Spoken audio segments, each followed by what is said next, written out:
My name is Alyssa Parker, and I learned early that praise in my house had rules. If the moment belonged to me, my parents found a way to push it towards someone else.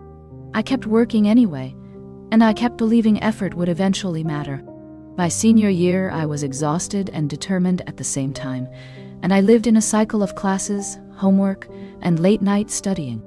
When final rankings were announced, I was named valedictorian, and my teachers congratulated me with real pride. Friends hugged me in the hallway, and my guidance counselor told me I had earned every inch of it. I went home hoping my parents might finally look at me and mean it. My father, Thomas Parker, nodded once, then asked what my sister was doing. My mother, Karen Parker, said Brianna Parker had been stressed, as if my achievement was just another inconvenience.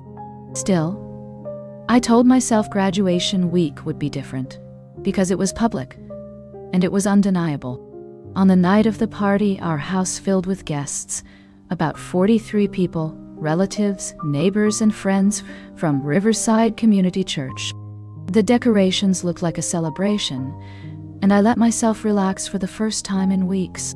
Then my father stood up, tapped a glass, and asked everyone to listen. I expected a simple toast, maybe one kind sentence. Instead, he laughed and said I needed to stop begging for attention. The room went quiet, and heat rushed to my face. He gestured toward a table of gifts that were clearly meant for Brianna, not me, and he acted like it was funny. My mother smiled like it was normal, like I was the problem for standing there. In that moment, something snapped into clarity. This party was not for my achievement. It was a stage to put me in my place. I excused myself, walked out into the night air, and kept walking until the noise was gone. I did not call a friend, and I did not turn back. I only knew one thing for sure. If I stayed, I would keep shrinking to fit their story, and I was done doing that. I did not go back inside that night, and I did not answer calls afterward. I walked until my feet hurt. Then I kept walking anyway. The next morning, I packed a bag, and I left before anyone woke up. I stayed with a friend for a short time, and I finished graduation obligations quietly. My parents acted offended, not concerned, and that told me everything. I blocked their numbers, and I stopped checking messages because every word felt like another hook.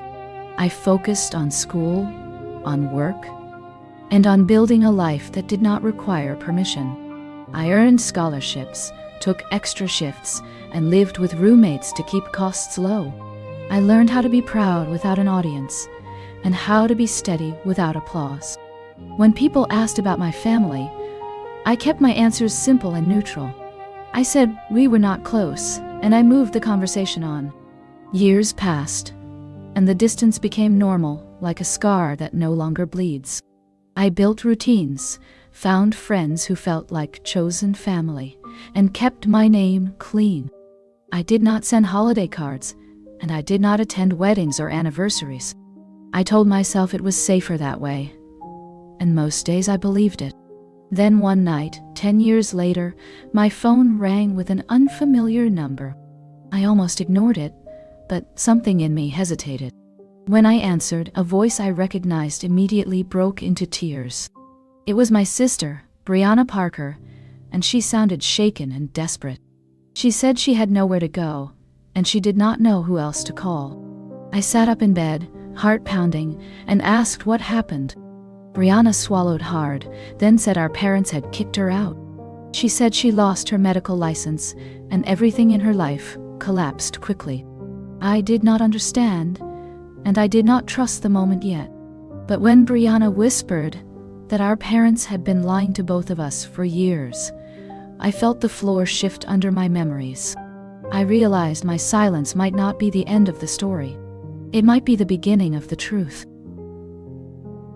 Brianna Parker kept crying, and her words came out in broken pieces.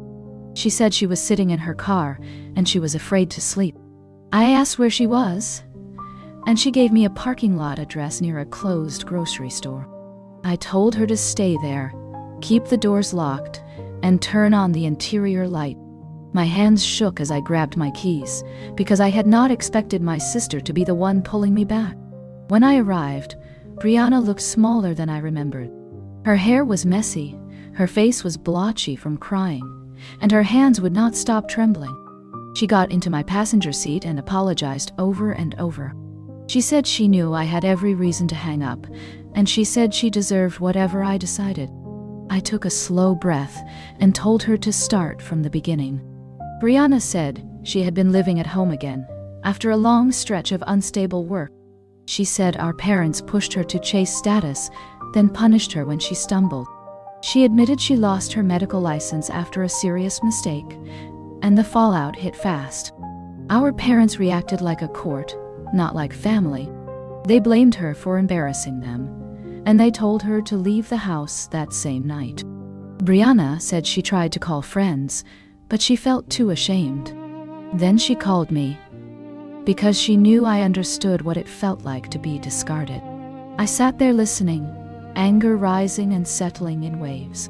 Part of me wanted to protect myself, and part of me wanted answers. Brianna wiped her face and said something that cut through everything. She said our parents had lied to both of us for years, and they had done it on purpose. They told her I was selfish and jealous, and they told me she was cruel and superior. They kept us separated, and they fed the distance because it benefited them. I stared at the steering wheel, remembering a decade of silence. Brianna then lowered her voice, as if the car itself might hear. She said the lies were not the worst part, and she had proof. She said our parents had used our names and opened credit accounts when we turned 18. When she said that, my skin went cold, and my mind snapped into focus. This was not only family drama, it was theft. Alyssa Parker pulled a folder from her backpack, and the papers inside looked worn from being handled too many times. She told me she found them by accident, tucked behind old family files in a cabinet our mother thought no one would open. The statements were not small, and they were not recent. They were credit card bills, loan notices, and late payment warnings, all tied to names that made my stomach drop. My name was there, and so was hers. Brianna said she confronted our parents, and at first they denied everything. Then they shifted and blamed her, saying she was ungrateful, saying they had sacrificed, saying it was family money anyway. When Brianna threatened to report it, our father told her she would destroy the family, and our mother said she should stop begging for attention. Hearing those words again felt like stepping on broken glass.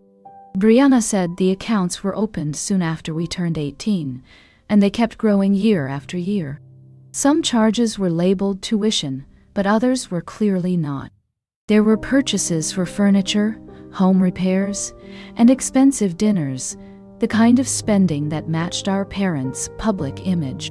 Brianna said they used the accounts to keep up appearances at Riverside Community Church and to look successful when they were not. She also said our father admitted he had gambling losses, and he needed quick money without questions. I sat there reading numbers that did not feel real, because the total was crushing. Brianna whispered that the combined debt tied to our names was more than $110,000. My chest tightened, and I had to breathe slowly to stay steady. I asked how long she had known, and she said only a few days. She said she tried to fix it quietly, but the lenders wanted payment, and our parents refused responsibility. That was why they kicked her out, not because of her license. They kicked her out because she became a risk. I looked at my sister and saw fear mixed with shame, and I realized we had been trained to fight each other instead of facing them. I told Brianna we were not solving this alone, and we were not staying silent. We would call an attorney, and we would report the fraud, even if it broke the image our parents worship. For the first time in years, my sister nodded at me like an ally. The next day, I took Alyssa Parker back to my apartment, and I let her sleep on my couch. In the morning, we sat at my small kitchen table, and we wrote down everything we knew. Dates, account numbers, lender names, and every phrase our parents said when confronted. Brianna looked exhausted, and I could see shame fighting with anger behind her eyes. I told her shame belonged to the people who did this, not to the people it was done to. Then, I called Daniel Brooks, an attorney recommended by a coworker who dealt with identity theft cases. His office asked questions in a careful, orderly way, and I answered slowly so nothing would be missed. Daniel told us to bring every document we had, and not to warn our parents again. He said, "People who commit fraud often try to destroy paper trails once they know consequences are coming." When we met him, Daniel reviewed the statements, and his expression tightened with each page. He explained that we had two paths, and only one would protect us. We could pay the debt ourselves and stay quiet, which would keep our parents' image intact, but ruin our financial future. Or we could report the identity theft, file fraud claims, and cooperate with an investigation, even if it meant naming our parents. Daniel said it plainly. Credit bureaus do not erase debt without proof, and proof requires a report. Brianna's hands shook, and she said she could not do it, because it felt like betrayal. I looked at her and told her our parents betrayed us first. They used our names like tools, and they kept us divided, so we would never compare notes. Daniel nodded and said that pattern was common in financial abuse cases. He advised us to file reports, place fraud alerts, freeze our credit, and request full credit histories. He also said we should document the graduation party humiliation, because it showed a long history of manipulation and control. Brianna swallowed hard, then whispered that she was ready. Not because she wanted revenge, but because she wanted her life back. I signed the first forms, and she signed the next ones. It felt heavy, and it felt clean at the same time. We were choosing reality over performance, and we were done begging for anything from people who only knew how to take. Daniel Brooks told us to request full credit reports immediately, and to treat the process like building a case. Alyssa Parker sat beside me as I opened my laptop, and we worked through each step with careful attention. We placed fraud alerts, froze our credit, and submitted identity theft reports through the proper channels. When the credit reports arrived, the details hit harder than the total number. There were multiple cards opened in my name, some with limits far beyond what a teenager should qualify for. The same pattern appeared under Brianna's name, and the timelines overlapped in a way that made the intent obvious. Charges showed consistent spending, and the addresses matched our parents' home. Some accounts were marked delinquent, and one had been sent to collections. I stared at the dates and realized that while I was working 2 jobs in college, someone was using my identity to fund a lifestyle. Brianna began crying again, and she kept repeating that she did not know. I told her I believed her, because the lies were designed to keep us separate. Daniel asked us to print everything, save digital copies, and write a clear timeline of when we left home and when the accounts were opened. He also instructed us to file a police report, because lenders take fraud claims more seriously when law enforcement is involved. That afternoon, we sat in a small interview room at the station, and an officer listened as we explained the pattern. I said we suspected our parents, and the officer asked whether we were sure. I answered that the accounts were opened when we turned 18, and the billing address was our parents' home. I also explained that our parents reacted with threats and denial when Brianna confronted them. The officer took notes and gave us a report number, then told us to expect follow-up questions. As we walked back to the car, Brianna looked at me and whispered that our parents would hate us for this. I told her they already treated us like tools, and tools do not get love. That night, Daniel emailed instructions for the next steps, and the list was long but clear. I felt tired, yet for the first time in a decade, my exhaustion was not from begging. It was from fighting for what was true. Daniel Brooks warned us not to confront our parents without a plan, but Alyssa Parker needed her belongings from the house. We agreed to go in daylight, stay calm, and leave quickly. When we arrived, the front yard looked perfectly maintained, like nothing ugly could happen behind that door. Our mother, Karen Parker, opened it with a tight smile, and her eyes flicked over Brianna's suitcase like an accusation. Our father, Thomas Parker, appeared behind her, arms crossed, wearing the expression he saved for church meetings. Brianna asked for her things, and she asked why the credit accounts existed. Karen sighed dramatically, as if she was the victim of our questions. She said we were being ungrateful, and she said we did not understand sacrifice. Thomas stepped forward and said we were overreacting, and that family handles problems privately. I told him we had already filed reports, and we had an attorney. The air changed immediately. Karen's face tightened, and Thomas's calm cracked into anger. He called me dramatic, and he said I always begged for attention. Hearing those words again did not hurt the way it once did. It clarified everything. Brianna held up a statement with the account number and asked who opened it. Thomas denied it, then shifted and said it was for tuition, then claimed it was temporary. Karen added that Brianna owed them for raising her, and that I owed them for leaving. Their stories changed every time we pushed for facts. Brianna began shaking, and I stepped closer to her. I told them we were not discussing feelings. We were discussing fraud. Karen scoffed and said calling it fraud was cruel. Thomas said the church would never believe us, and he warned we would destroy our own reputation. I realized reputation was their religion. Brianna grabbed a box of her belongings, and we walked out without shouting. Karen followed us to the porch and cried loudly, the kind of crying meant for an audience.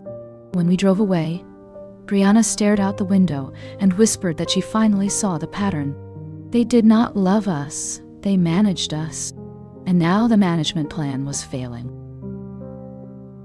News traveled faster than we expected because our parents lived for public image. Within days, someone from Riverside Community Church called Alyssa Parker, asking if everything was all right. Brianna looked at me like she wanted to disappear, then handed the phone to me. I kept my voice calm, and I said there was a serious identity theft issue involving our names. I did not share every detail, but I did not lie. The person went quiet, then said Thomas Parker had been asking several members for help with money. He claimed it was for family needs, and he sounded urgent.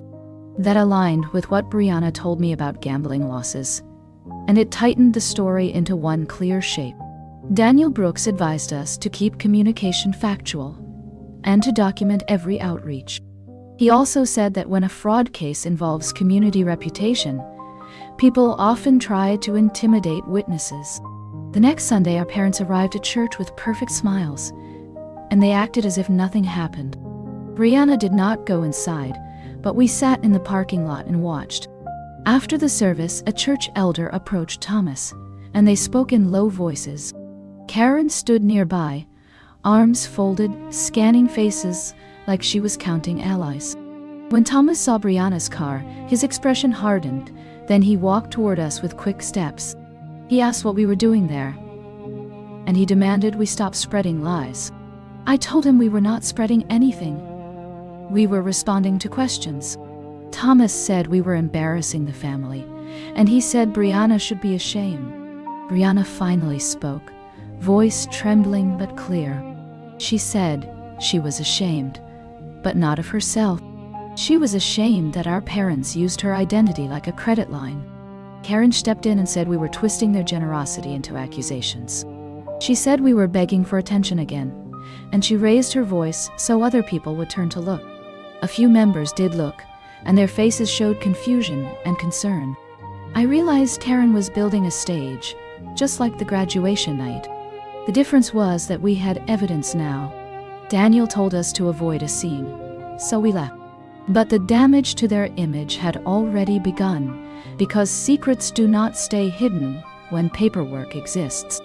As we drove away, Brianna exhaled and said she was tired of living inside their performance. I told her the investigation would speak louder than any sermon. Daniel Brooks submitted our police report number and the identity theft affidavits to every lender listed on our credit reports. He told us to expect delays because companies move slowly until pressure becomes undeniable. Brianna Parker and I created a shared folder, and we saved every letter, email, and call log. Within a week, the first responses arrived. One credit card company confirmed they opened an investigation and placed the account into dispute status. Another requested signature samples and proof that we did not authorize the charges. I provided copies of my identification and a timeline showing where I lived during the years the spending occurred. Brianna did the same, and her hands still shook every time she typed our parents' address. Daniel explained that lenders often look for a pattern, and the pattern in our case was clear. The accounts were opened when we turned 18, and the bills went to our parents' home. Payment history also showed that our parents sometimes paid just enough to keep accounts alive, then let them fall behind again. That behavior matched someone juggling debt, not someone paying tuition responsibly. A representative from a credit bureau called me and asked whether I was willing to name suspects.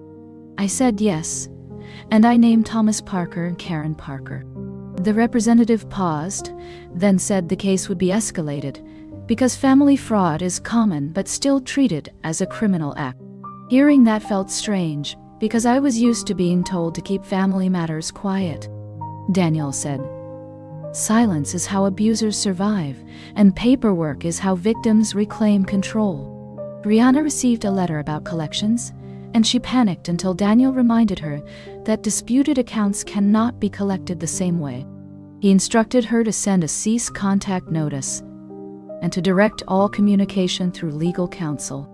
The next letter came from a lender that asked for a sworn statement, confirming we had no permission or benefit from the accounts.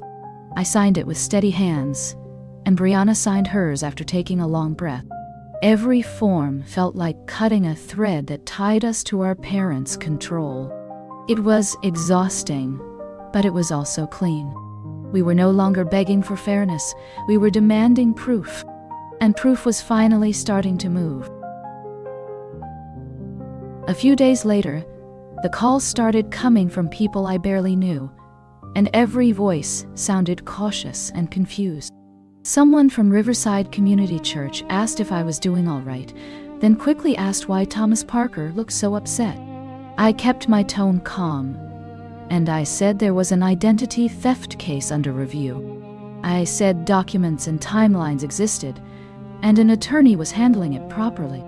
That same afternoon, Karen Parker sent a long message to extended family, and she framed it like a prayer request. She wrote that Brianna Parker was unstable, and that I was holding a grudge from childhood. She claimed we were accusing our parents for attention, and she suggested we needed counseling. Brianna read the message and started shaking. Then she asked if we should stop. I told her we would not stop, because the debt did not stop either. Daniel Brooks reminded us that smear campaigns are common, and they often arrive right before consequences. He advised us to save every message, record every call time, and avoid arguing in public.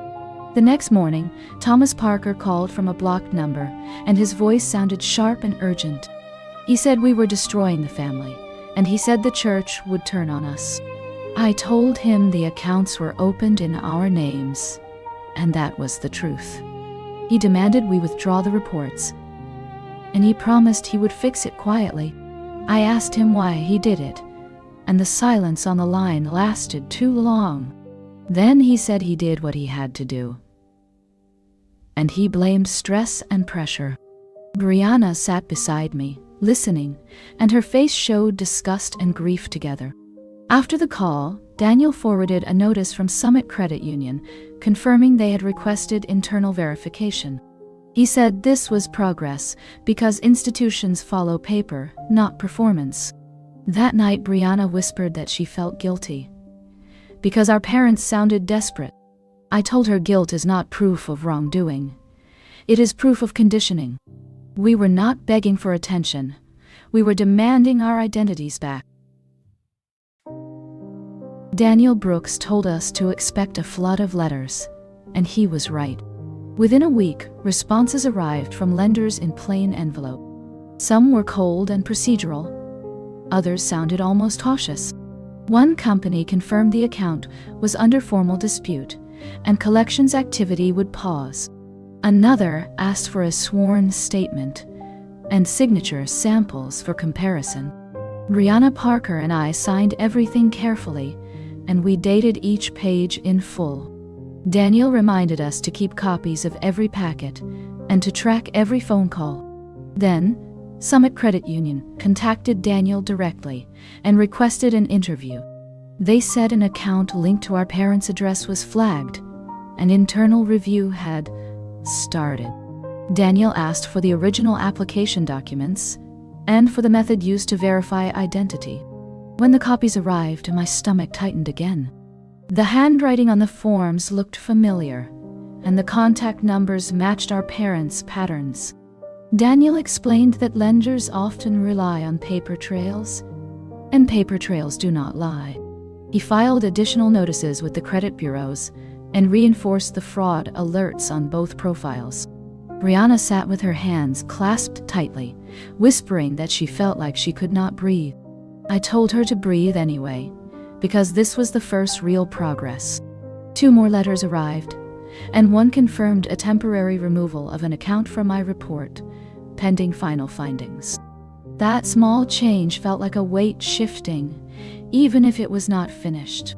Then the retaliation came again, and it came through family channels. Karen Parker called an aunt, and the aunt called me, asking why I was hurting my parents. I said I was not hurting anyone.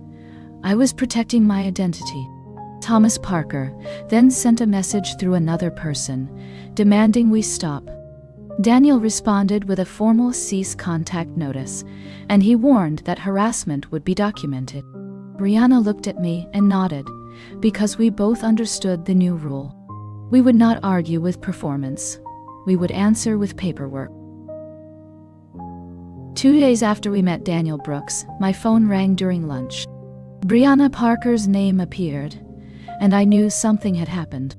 Her voice sounded tight, and she spoke as if she feared being heard.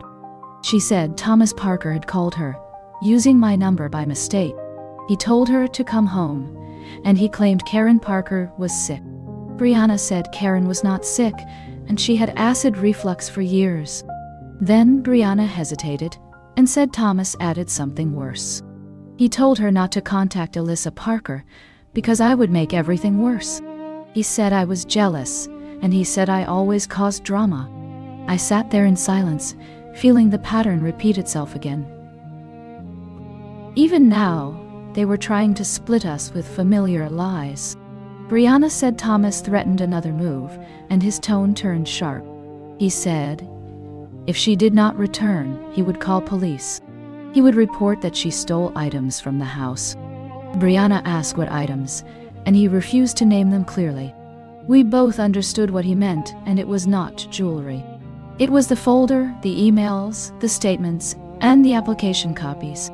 Our father was not afraid of missing property. He was afraid of missing control. He did not want Brianna back for love. He wanted evidence back. I told Brianna not to call him again, and not to respond. I told her to let Daniel handle every contact from now on. After we ended the call, my appetite disappeared completely. The next day, a Milwaukee area code called my desk phone. I answered, and Karen Parker's voice turned thin and trembling.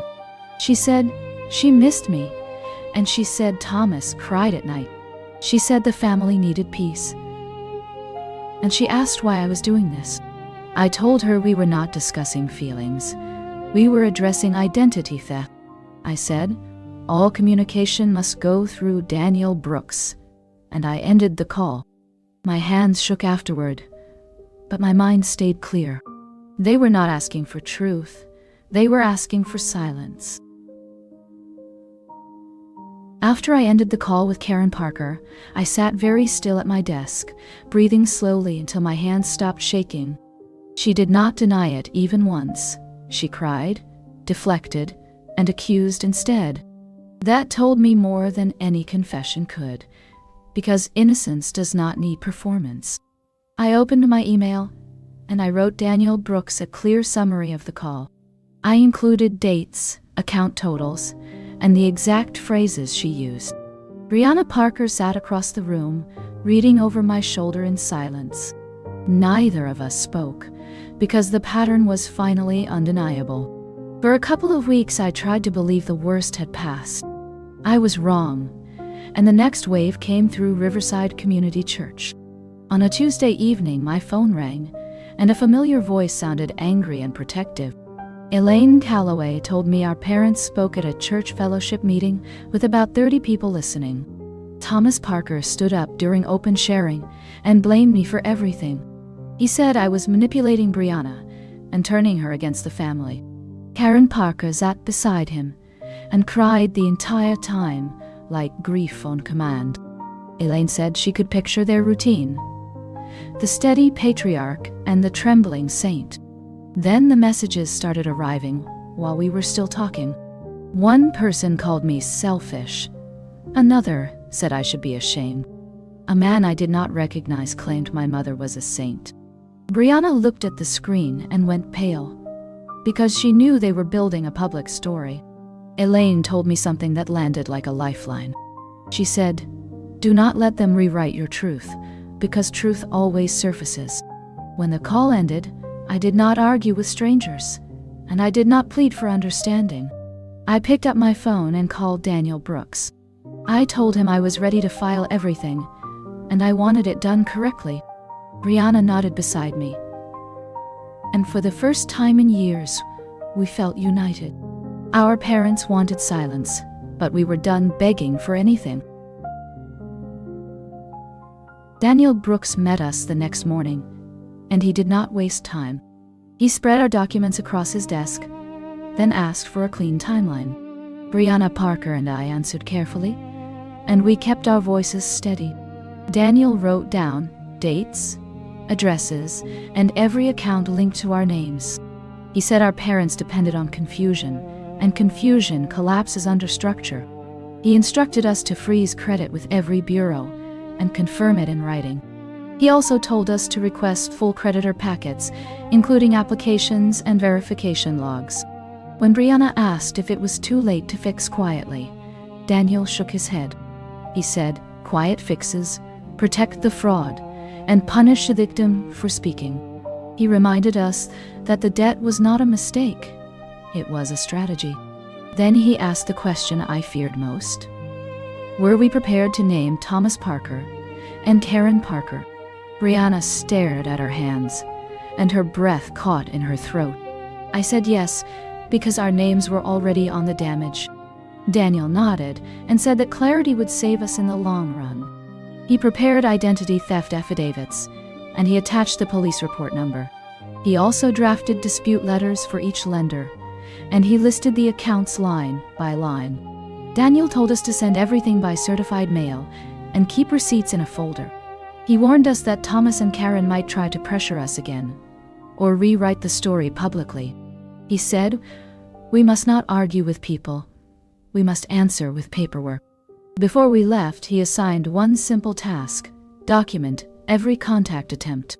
Calls, messages, church gossip, and third-party pressure, all of it mattered now. Brianna and I walked out into bright sunlight, and neither of us spoke. The fear was still there, but it was no longer in charge. We had a plan, we had proof, and we had each other. For the first time since graduation night, I felt something shift inside me. This was not begging for attention. This was reclaiming our identities.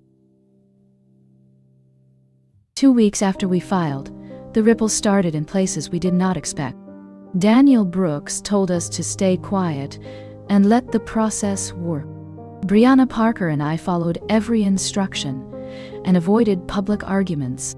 But in a community like ours, truth does not need a megaphone. It only needs one honest voice. Then another. Then another. Elaine Calloway became that first crack, and she did not gossip for entertainment. When people asked her questions, she answered with calm facts and refused to repeat Karen Parker's performance.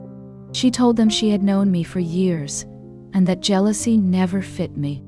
She also told them that if Thomas Parker spoke publicly, he should tell the whole story. The comments moved quietly, from coffee tables to church hallways to parking lot conversations. Then my phone rang late one evening, and a number I had not seen in years appeared. It was Aunt Deborah Parker, and her voice sounded careful and remorseful. She said she should have spoken up long ago, and she was sorry.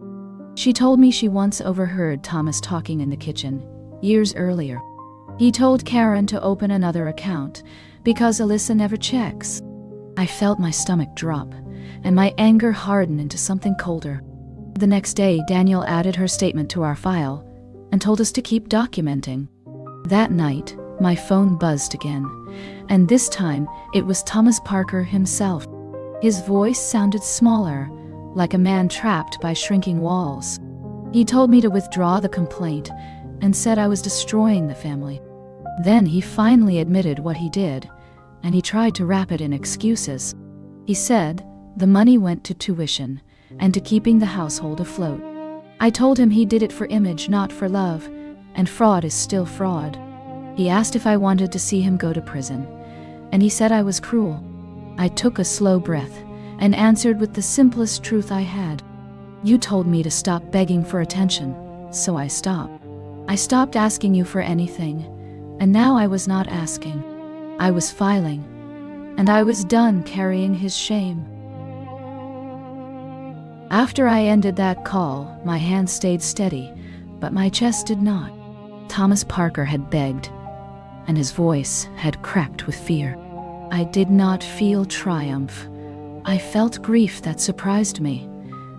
I told him I was not sending him anywhere. He walked himself there. Then I hung up, and I let the silence settle without chasing it away. The weeks that followed were quiet in a strange way. Not peaceful, but still. Daniel Brooks sent updates by email, and each one felt like a gear turning. The Federal Trade Commission processed our identity, theft affidavits, and the police opened an investigative file. The credit bureaus flagged the fraudulent accounts, and formal disputes were initiated. Nothing happened with shouting, or drama, or speeches. It moved like paperwork always moves, slow, methodical, and relentless. I kept going to work every morning, and I kept my private life private. I sat in meetings, analyzed numbers, and drank coffee at my desk. Brianna Parker stayed with me, and we tried to breathe through the weight together. Then, one Wednesday afternoon, my supervisor asked me to come into her office. She stood behind her desk, arms folded, expression unreadable. She told me she was nominating me for a Regional Financial Analyst Award, one recipient across several states. I blinked, because for a moment I could not speak. She said I earned it, and she shook my hand firmly. I walked back into the hallway, and I stopped halfway to my desk. I leaned against the wall and took one long, slow breath. 10 years ago, I cried in a parking lot after being told I begged for attention. Now my work was being recognized without me asking for anything. The timing felt almost cruel and almost perfect, because while my parents tried to bury me under debt, my life kept rising anyway. A week after my supervisor nominated me, Daniel Brooks called with an update that made my stomach tighten. Several lenders had completed their first reviews, and their responses were not vague anymore. One company confirmed the account would be removed from my credit file, pending final verification. Another stated that billing and mailing patterns supported identity theft, and collections would remain paused. Brianna Parker listened beside me, gripping her mug as if it could anchor her. Daniel, said Summit. Credit Union also flagged irregular verification, and their internal team was cooperating with law enforcement. He reminded us that progress often arrives in slow steps, then suddenly becomes a flood. 2 days later, a certified letter arrived for Brianna, and her hands shook as she opened it. The letter explained that the disputed account was being closed, and the balance was under investigation. Brianna covered her mouth, eyes wide, then whispered that she could finally breathe. I felt the same, but I also felt anger, because none of this should have existed. That afternoon, Riverside Community Church leaders contacted Daniel, not us. They said Thomas Parker had requested a private meeting, and he sounded frantic. They asked whether there was a legal reason to refuse him access to church records. Daniel advised them to keep everything documented and to avoid destroying anything. He also told them that if Thomas or Karen Parker attempted intimidation, it should be reported. That evening, Karen called from an unknown number, and her voice sounded sweet and tired. She said she wanted peace, and she said Brianna and Alyssa Parker were tearing the family apart. I told her peace, without truth, is only silence, and silence was what hurt us for years. Karen began crying, then shifted into blame, then ended the call when I stayed calm. Brianna wrote down the time, and we sent it to Daniel. The next morning, an officer called to schedule follow-up questions, and the tone was different now. It sounded official, steady, and focused on facts. When I hung up, Brianna stared at the wall and whispered that our parents were losing control. I nodded, because control was their favorite currency, and the world was finally refusing to accept it. The officer met us at the station again, and this time the questions were sharper and more specific. He asked when we last lived at our parents' address, and when we first noticed the credit issues. Brianna Parker answered about the folder she found, and she described how Thomas Parker reacted when confronted. I explained my decade of no contact, and how I kept my credit clean through careful habits. The officer asked if we had proof that our parents handled our mail, and we gave him copies showing their address as the billing destination. Daniel Brooks joined by phone, and he confirmed the dispute status with multiple lenders. He also provided the certified mail receipts and a timeline of our filings. The officer nodded, then told us they would request additional documentation from Summit Credit Union and the credit bureaus. He said they would also interview Thomas Parker and Karen Parker. Hearing that made Brianna's face go pale, because she still carried the old fear. I put my hand on her shoulder and told her we were not children anymore. After we left the station, Daniel called with another update. He said one lender had already issued a formal determination, and the account was confirmed fraudulent. That meant the debt would be removed, and it would not be our responsibility. Brianna started crying again, but this time it was relief, not panic. Later that day, Riverside Community Church elders reached out to Daniel and asked how to respond if Thomas tried to pressure them. Daniel advised them to keep communications in writing and to refuse any request to change records. That evening, Thomas sent a message to an elder claiming the girls were confused and that Karen was ill. The elder forwarded it to Daniel, and the lie was obvious. Brianna looked at me and whispered that our parents were still trying to control the story. I told her control fails when evidence exists, and evidence was now everywhere. That night, I sat in my apartment and looked at the paperwork stack. I realized the story was no longer about attention or even respect. It was about identity and who has the right to use your name. And I finally knew the answer was me. 2 nights later, a knock came at my door, just after sunset. Brianna Parker looked up from the couch, eyes wide with fear. I checked the peephole, and my stomach tightened. Thomas Parker stood in the hallway, and Karen Parker stood behind him, holding her purse like a shield. I did not open the door right away. I asked what they wanted, and Thomas said they needed to talk. Karen's voice sounded soft, almost fragile, and she said she missed her daughters. Brianna whispered that we should not do it, and I agreed. I told them they could speak through Daniel Brooks and that we were not meeting privately. Thomas' tone changed immediately. He said lawyers were unnecessary, and he said we were ruining the family for money. I answered that they already used money in our names, and that was why the lawyer existed. Karen began crying, and she said we were begging for attention again. The phrase felt like a script, and it confirmed that even now they wanted to shrink us.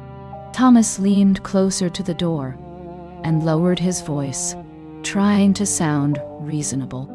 He said he could repay us if we stopped the investigation. He said it was all a mistake, and he said we should keep it inside the family. I asked one simple question: why did you open accounts when we turned 18? Thomas paused, then blamed tuition, then blamed bills, then blamed stress. Karen said they sacrificed everything and that we should show gratitude. Brianna stood up and told them she lost her license, and they still did not care about her.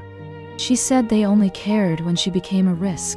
Karen looked stunned, then angry, then sad again, changing faces like masks. I told them they needed to leave, and I would call the police if they stayed. Thomas glared, then took Karen's arm and walked away, muttering that we would regret it. When the hallway went quiet, Brianna sat back down and started shaking. I sent Daniel Brooks a message with the time and details. I realized something that night. Their apology was not remorse. It was strategy. They did not want forgiveness. They wanted silence, and silence was the one thing we could not give. Daniel Brooks responded early the next morning, and his message was direct. He said the unannounced visit should be documented, and it could support a harassment pattern. Well, he also advised us to avoid any in-person contact and to call police if they returned. Alyssa Parker looked exhausted, but her voice sounded clearer than before. She said she finally understood that our parents only softened when consequences approached. That same week, more letters arrived and the tone was different. One lender confirmed a fraud determination and removed the account from Brianna's report. Another confirmed they would reimburse certain fees and update records with the credit bureaus. I watched Brianna read the letter twice, then exhale like she had been holding her breath for years. Daniel told us this was how recovery looks, not dramatic, but steady. Then Summit Credit Union requested a formal statement from both of us, and they asked for permission to share records with investigators. Daniel said, yes, because cooperation builds credibility. We signed, dated, and returned the forms by certified mail. Riverside Community Church elders also contacted Daniel again, and they said Thomas Parker had tried to convince them to destroy old donation note. The elders refused, and they saved the messages. Daniel told them to keep everything and to forward any pressure attempts. A few days later, the officer called with an update, and his voice sounded official and firm. He said Thomas Parker and Karen Parker were scheduled for interviews, and the case file was expanding.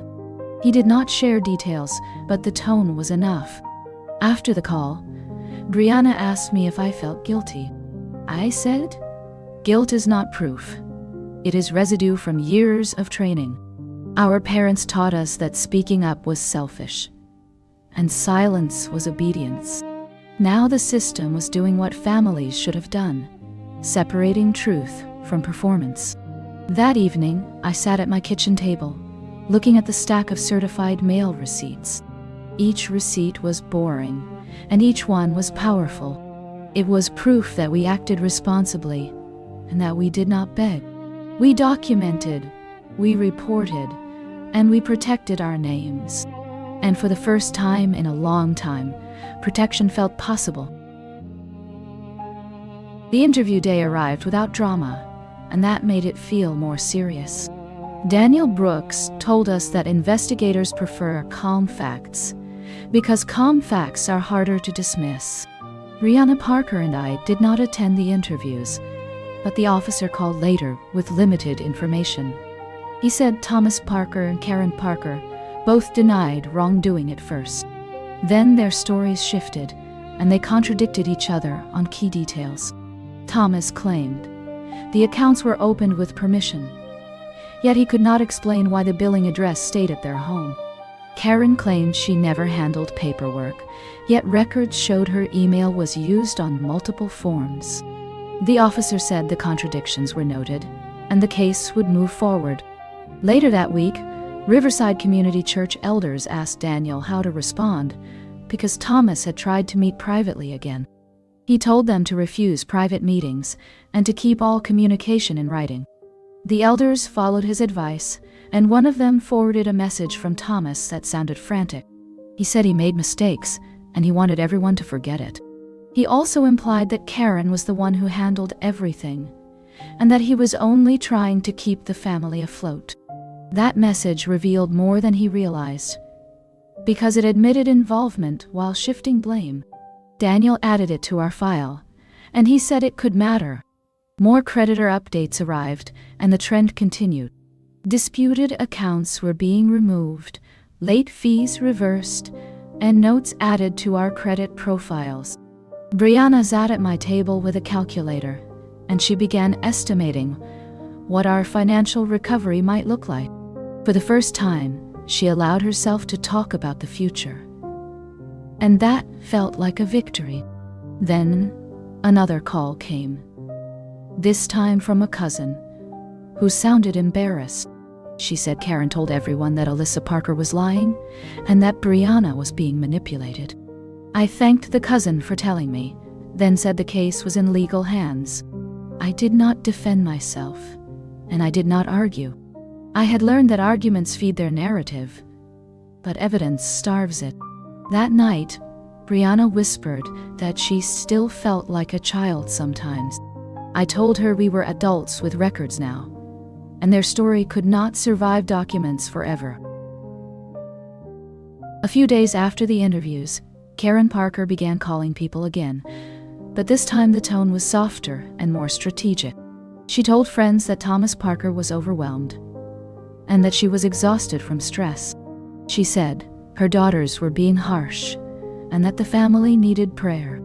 Riverside Community Church members started sending Brianna Parker messages, asking if she could forgive. Brianna showed me the text with shaking hands, because forgiveness had always been demanded from her. I reminded her that forgiveness is a personal choice, not a legal solution. Daniel Brooks also reminded us that emotions do not erase fraud, and that pressure from third parties should be documented. Then an envelope arrived addressed to me, with our parents' handwriting. I did not open it right away. I photographed it, logged the date, and sent a copy to Daniel. He told me to open it carefully and keep the contents intact. Inside was a letter filled with apologies that did not name the crime. Karen wrote that she loved me and that I misunderstood her intentions. Thomas wrote that he only wanted the best and that he was afraid of losing the family. They said they were willing to repay some money if we dropped the reports. Brianna read the line twice, then whispered that it sounded like buying silence. That was exactly what it was. The letter also blamed us in subtle ways, saying we were stubborn, and saying we always needed attention. I felt something inside me go quiet and cold. Even in an apology, they could not stop insulting us.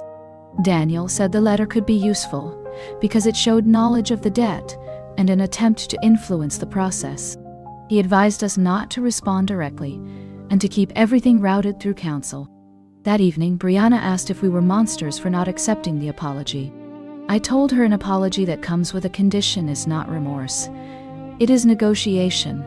They were still trying to control the outcome, and control was the root of everything. Brianna nodded slowly, and her shoulders dropped as if she finally set down a heavy bag.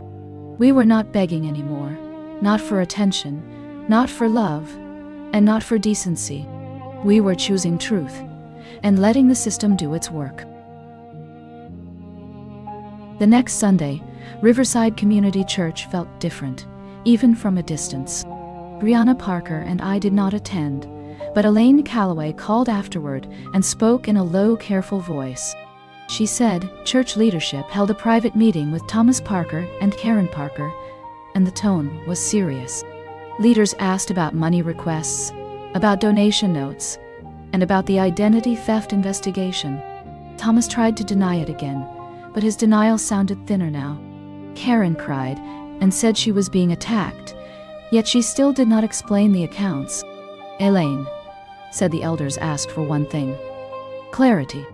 They said reputation cannot be protected at the expense of truth. After that meeting, Thomas and Karen left quickly, and people noticed. A few members began comparing stories, and patterns emerged. More than one person admitted Thomas asked for loans and promised quick repayment. Another person, said Karen, hinted that family problems could be fixed with money. When those stories began to connect, the community shifted from confusion to concern. Daniel Brooks told us that public awareness can change behavior because it removes the shelter of secrecy. He also warned that exposure can make people reckless.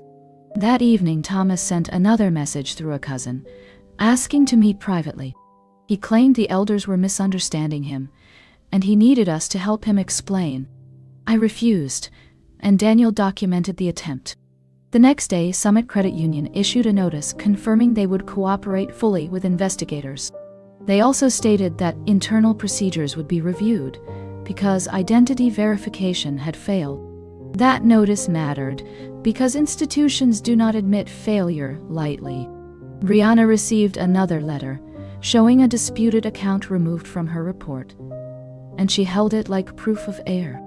I watched her shoulders lift as if a weight had finally shifted.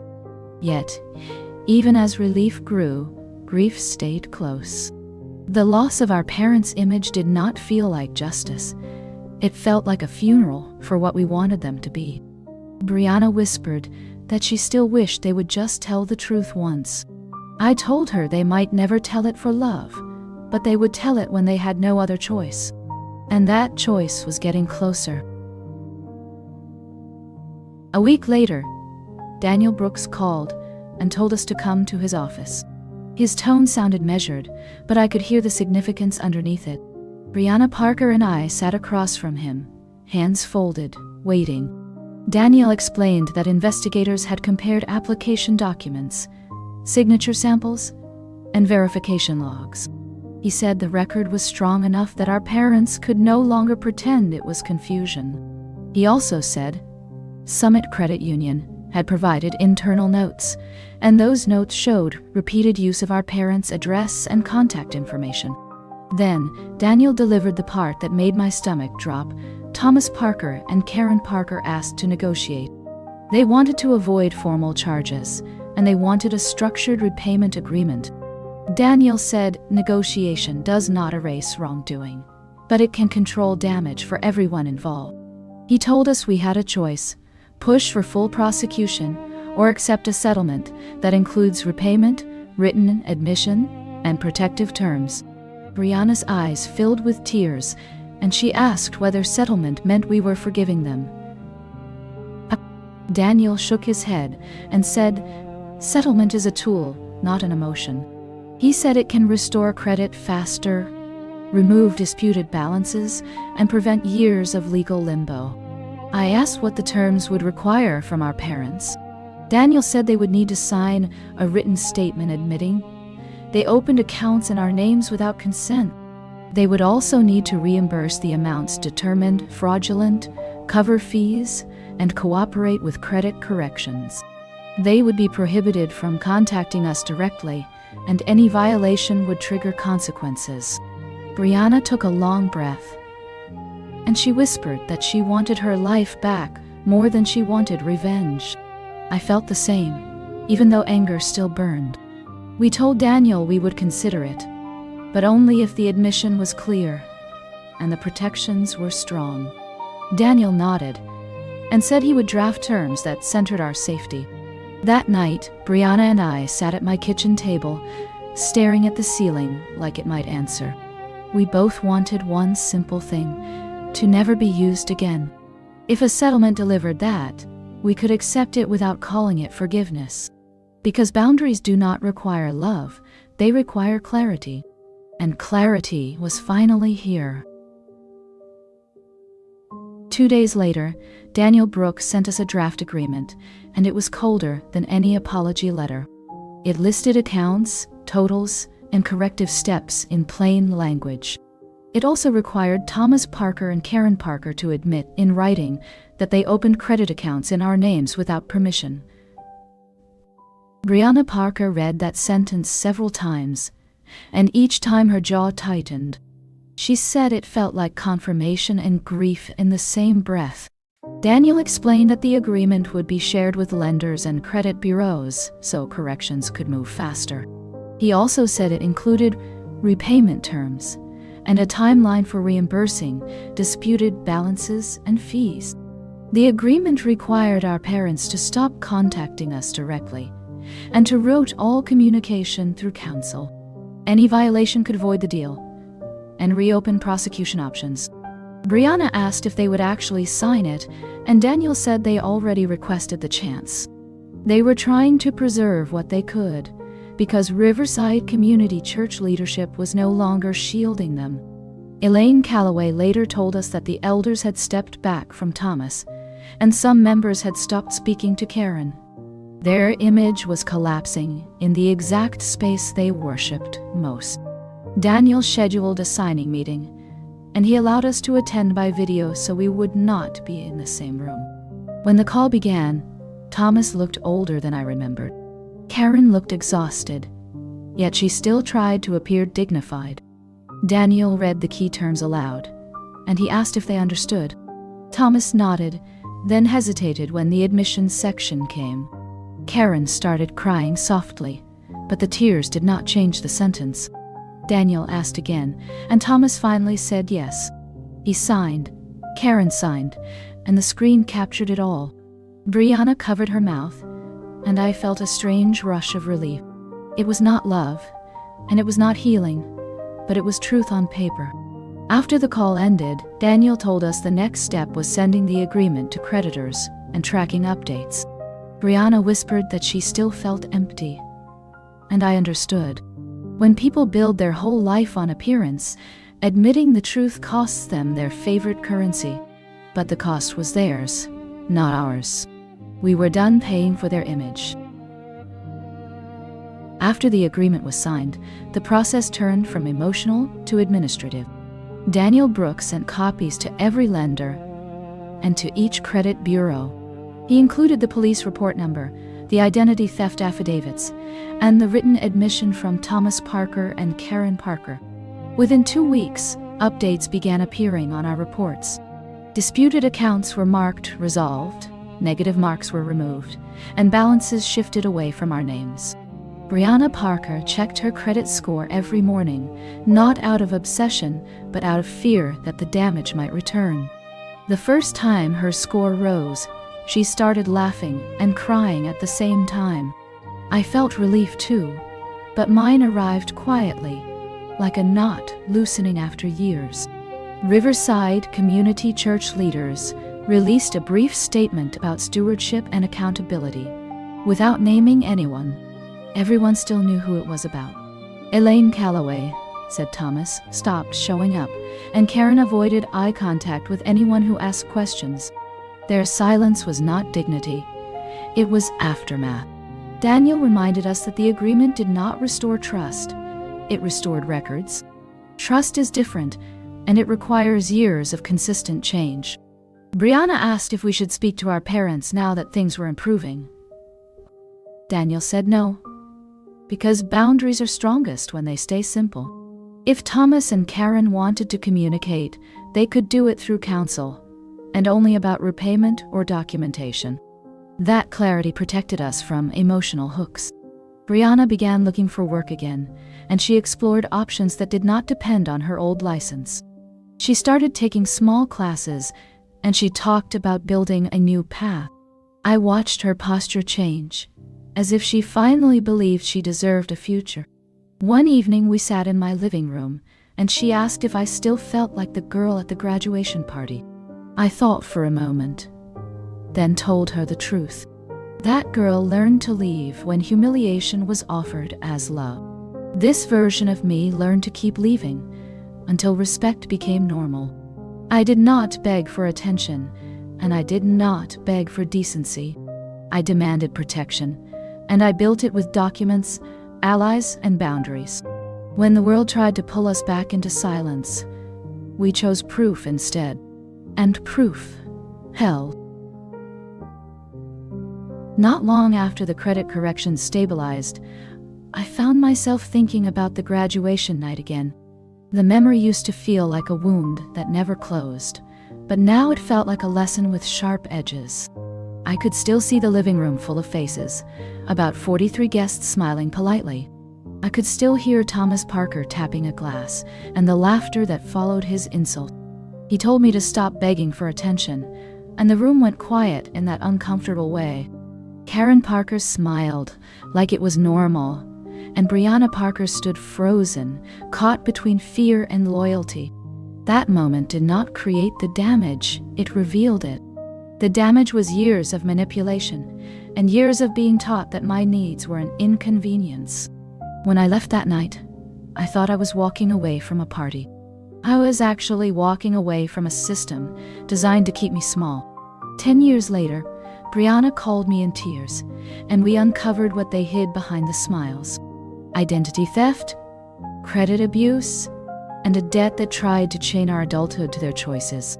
Daniel Brooks helped us turn chaos into structure, and structure into results. Riverside Community Church witnessed the collapse of their image, because paper does not care about charisma. Our parents tried to bargain with guilt, then with tears, then with threats. In the end, they signed an admission, because they ran out of room to lie. Brianna began rebuilding, and I began breathing without that old tightening in my chest. I did not feel joy about what happened, but I did feel something stronger than anger. I felt clarity. I learned that attention is not what I wanted. I wanted respect. I wanted the freedom to exist without being punished for shining. If you have ever been told you are too much, or dramatic, or selfish for speaking, remember this. People who benefit from your silence will always call your truth attention-seeking. The right response is not to beg, it is to document, protect yourself, and walk away when needed. I did not beg for attention. I left, I built, and I came back with proof. After everything settled, Brianna Parker and I started building routines that felt calm. We did not celebrate loudly. We simply lived more easily. She found entry-level work at a clinic office, and she showed up every day on time. She was still grieving her lost license, but she stopped letting shame lead. I kept focusing on my career, and I accepted recognition without bracing for punishment. Daniel Brooks checked in with us monthly, and he confirmed repayment was on schedule. The lenders continued updating records, and the last disputed marks finally disappeared. The credit bureau sent confirmation letters, and I stored them in a locked folder. Riverside Community Church stayed quiet about the scandal, but silence does not erase memory. Elaine Calloway told me people were paying more attention now to patterns and to pressure. Thomas Parker and Karen Parker stopped trying to contact us directly because the agreement made consequences clear. Sometimes I wondered if they felt regret, but I stopped chasing that question. Regret without change is only another performance. Brianna asked me one night if I missed them, and I told her I missed the idea. I missed parents who clapped at graduation, and meant it. I missed a home where success did not trigger jealousy or control. But missing a fantasy did not mean reopening a door. We updated our documents again, and we kept our credit freezes active. We shared passwords only with trusted people, and we kept copies in 2 safe places. Those steps felt practical, but they also felt healing. Because every boundary said the same thing: my life is not a resource. Brianna started laughing more, and she began planning small goals. She talked about going back to school in a new direction, and she sounded hopeful. One evening we sat on my balcony, listening to traffic below. Brianna said she was tired of living like she owed everyone an explanation. I told her we do not owe explanations to people who profit from confusion. We owe ourselves safety, clarity, and peace. And for the first time, peace felt like something we could keep. Once the last accounts were corrected, I felt a strange emptiness, like a storm that finally moved on. The quiet was not sad, it was unfamiliar. For years I believed the worst thing my parents did was humiliating me in public. Now, I knew the humiliation was only a tool, and the real damage was hidden in paperwork. Thomas Parker and Karen Parker used my name like a credit line, and they did it because they assumed I would stay silent. They also did it because they kept Brianna Parker and Alyssa Parker separated with lies, so we would never compare notes. That is why I keep telling people one simple thing: check your credit and do it regularly. Do not wait until you apply for a home or a car or a loan. Check it like you check your health, because identity theft can grow quietly for years. I also tell people to choose one trusted person and keep records organized.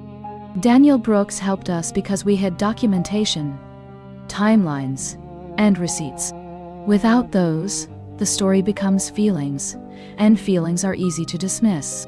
Riverside Community Church taught me another lesson. Image can hide harm for a long time. People will protect charisma until evidence forces them to see.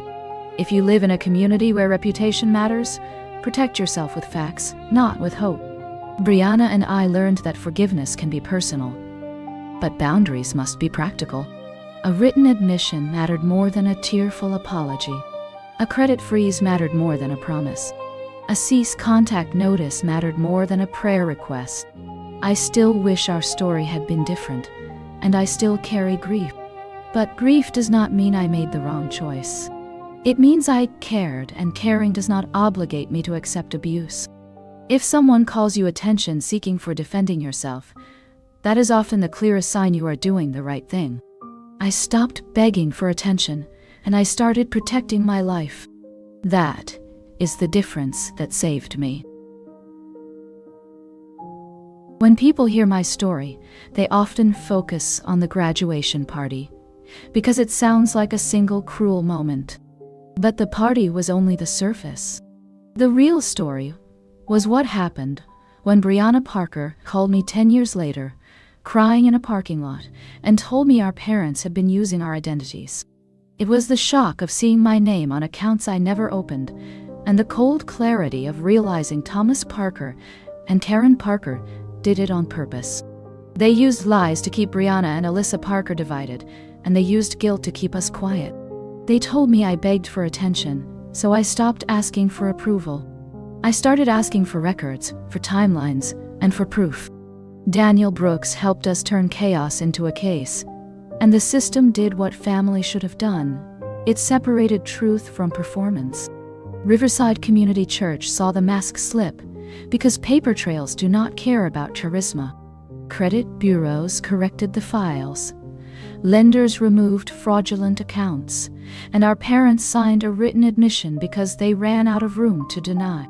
Brianna began rebuilding a new path, and I learned how to breathe without bracing for insult. I still carry grief, because betrayal by parents leaves a scar.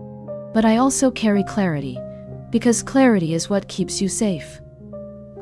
If someone uses the phrase, attention, seeking to silence you, remember this: people who benefit from your silence will always call your truth drama. The right response is not to plead, and not to shrink. The right response is to document, protect your identity, and choose boundaries that hold. I do not hate my parents, but I do not trust them. I do not chase revenge, but I do insist on accountability. I keep my credit frozen, my records organized, and my life protected. I stop begging for attention and I started living like my name belongs to me. A few months after the agreement, life became quieter in ways I did not expect. Brianna Parker settled into her new routine, and she stopped flinching at every notification.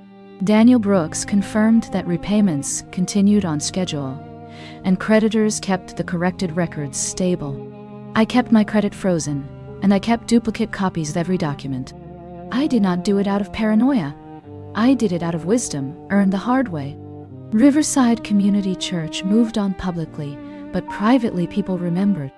Elaine Calloway told me that leaders began teaching about financial boundaries and about accountability without shame. That did not erase what happened, but it made it harder for the next person to be isolated. Thomas Parker and Karen Parker stayed silent, and they stopped trying direct contact. Their silence was not peace, it was containment, and I accepted that. One evening, Brianna asked if I ever wanted a final conversation, a real one, without tears or threats. I told her I wanted truth, but I could not make them choose it. I could only choose what I allowed into my life. So I wrote one letter, and I did not send it for forgiveness. I wrote it for closure and for my own clarity. I wrote that I was not begging for attention. I was asking to be treated like a person. I wrote that stealing our names was not sacrifice. It was exploitation. I wrote that love without respect is not love. It is control with a softer voice. Then I folded the letter and placed it in my locked folder beside the admission they signed. That is where it stayed, because my healing did not require their response. Brianna and I planned a small trip. Nothing fancy, just a weekend with good food and no guilt. We laughed more than we expected, and the laughter felt unfamiliar and clean. I realized something simple during that trip. Silence can be safety when it is chosen, but silence is never safety when it is demanded. I stopped begging years ago, and now I was done explaining too. After the trip, I started noticing how often people apologize for setting boundaries. It happens at work, in friendships, and in families. People say they feel bad for asking questions, or for checking facts, or for protecting themselves. I used to do that too, because Thomas Parker and Karen Parker trained me to believe that any self-defense was attention-seeking.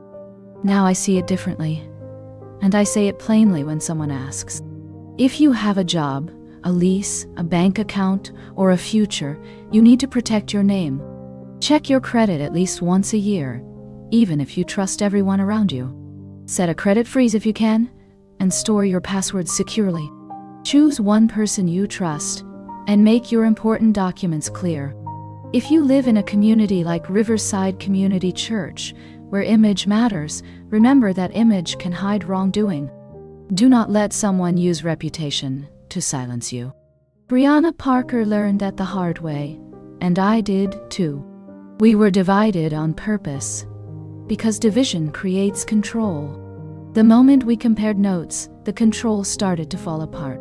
Daniel Brooks did not save us with speeches, he saved us with process. Timelines, receipts, police report numbers, and certified mail. Those things sound boring, but boring is powerful when it becomes proof. Elaine Calloway showed another kind of strength, the quiet kind. She did not gossip. She told the truth with restraint, and that made people listen.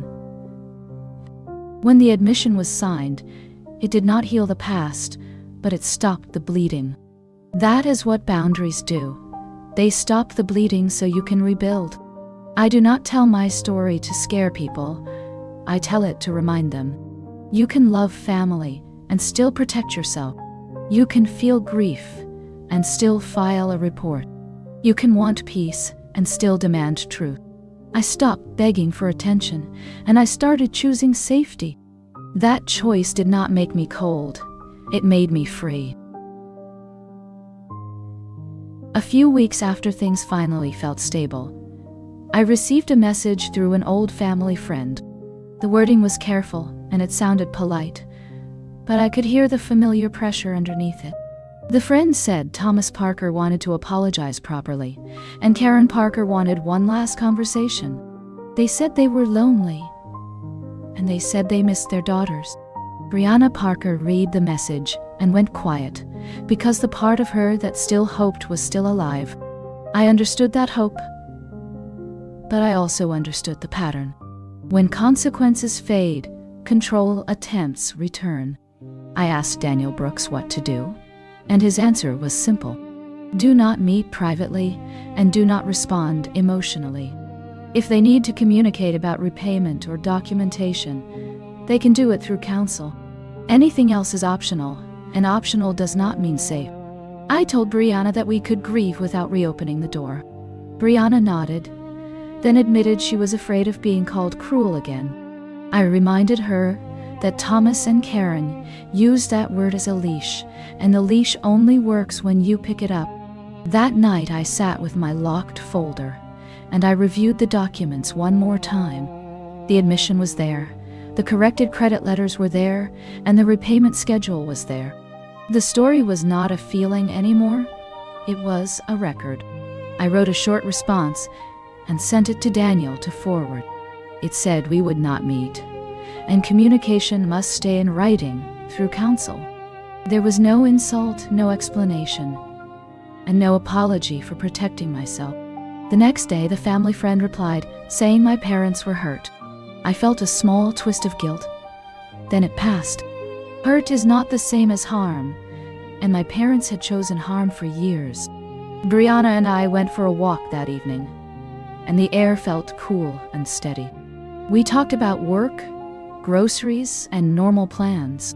The normal life we were building mattered more than any final conversation. I realized that closure is not always a meeting. Sometimes closure is a boundary that holds, even when someone knocks again.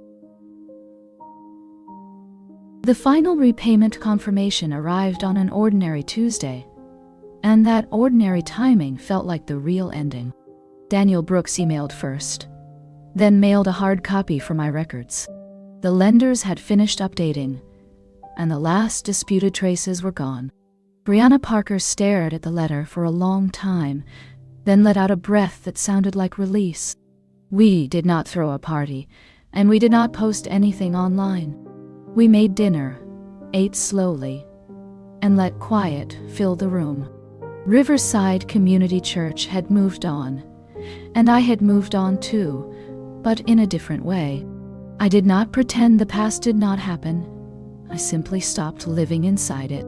Thomas Parker and Karen Parker remained outside my life because boundaries only work when they stay consistent. Sometimes I still felt sadness because I wanted parents who could love without control. But wanting does not change reality, and reality is what keeps you safe. Brianna asked me if I thought our parents learned anything. I told her I did not know, and I did not need to know. Growth is their responsibility, and my responsibility is my own life. We updated our documents one more time and stored them in 2 secure places. We kept our credit freezes active, and we set reminders to check reports regularly. Those habits felt boring, but boring is what peace looks like after chaos. Later that night, I remembered the moment my father stood up at my graduation party and told everyone I was begging for attention. Back then, I thought the shame belonged to me, and I carried it out the door. Now, I understood the shame was never mine to hold. I was not begging. I was surviving a family that treated love like leverage. I left, I built a life, and when they tried to steal my name, I came back with fact. I did not win because I was loud. I won because I was steady. If you take anything from my story, take this. Protect your identity, document your truth, and never confuse guilt with duty. Attention is not what you need from people who exploit you. You need safety, and you are allowed to choose it.